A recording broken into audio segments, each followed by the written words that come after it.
एक गांव में एक व्यक्ति था जिसका नाम मोहन था। वे एक बहुत अच्छा व्यापारी था। उसका एक बेटा था जिसका नाम राजू था।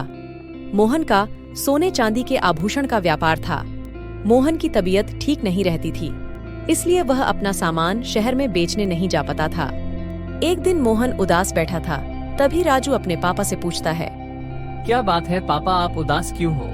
क्या बताऊं बेटा, मैं आजकल इतना बीमार रहने लग गया हूँ, जिसके चलते मैं अपना सामान शहर में बेचने नहीं जा पा रहा हूँ। तो क्या हुआ पापा, मैं तो हूँ, मैं बेच आऊंगा।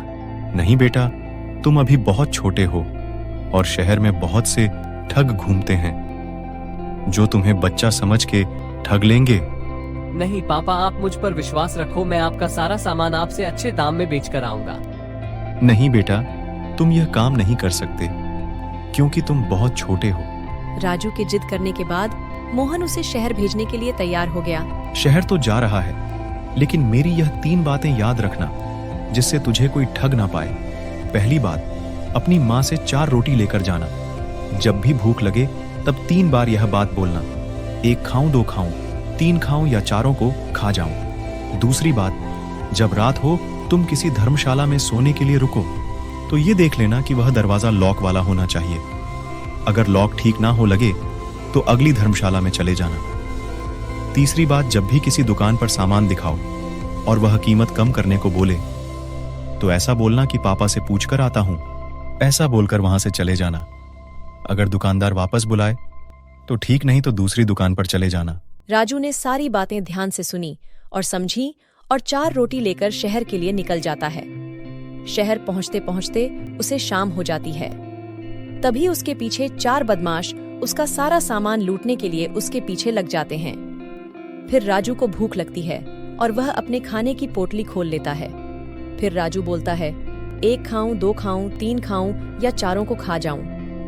राजू के पीछे खड़े बदमाश यह बात सुनकर सुन लेते हैं और डर के भाग जाते हैं। यह तो भूत है, हम चारों को खा जाएगा। खाना खाकर राजू एक धर्मशाला पहुंचता है। उस धर्मशाला का मालिक एक चोर था। वह राजू को एक कमरा दिखता है जिसमें अंदर लॉक नहीं होता। राजू समझ जाता है यह दरवाजा अंदर से बंद नहीं होगा। बच्चे, यह कमरा सबसे अच्छा है और यह मुफ्त है। मुझे ऐसा कमरा नहीं चाहिए जो अंदर से बंद नहीं होता। धर्मशाला का मालिक यह समझ जाता है कि यह बच्चा समझ गया है कि रात को सोने के बाद कोई भी इसका सामान चोरी कर लेगा, और यह सुनकर राजू वहां से चला जाता है। राजू आगे एक धर्मशाला में कमरा लेता है जिसमें लॉक होता है और चैन की नींद सो जाता है। अगले दिन वह अपना सामान लेकर दुकान पर जाता है। तुम्हारा सामान अच्छा नहीं है, जितने पैसे तुम मांग रहे हो उसके आधे ही दूंगा। रुको, मैं पापा से पूछ कर आता हूँ। अरे मैं तो समझा ये अकेला है, इसके साथ इसका बाप भी है। सही दाम में दे रहा है, ले लेता हूँ, कहीं किसी और को ना दे दे। सुन लड्डी के, सारा सामान दे दो और पैसे ले लो। राजू सारा सामान बेचकर पैसे लेकर अपने घर आ जाता है।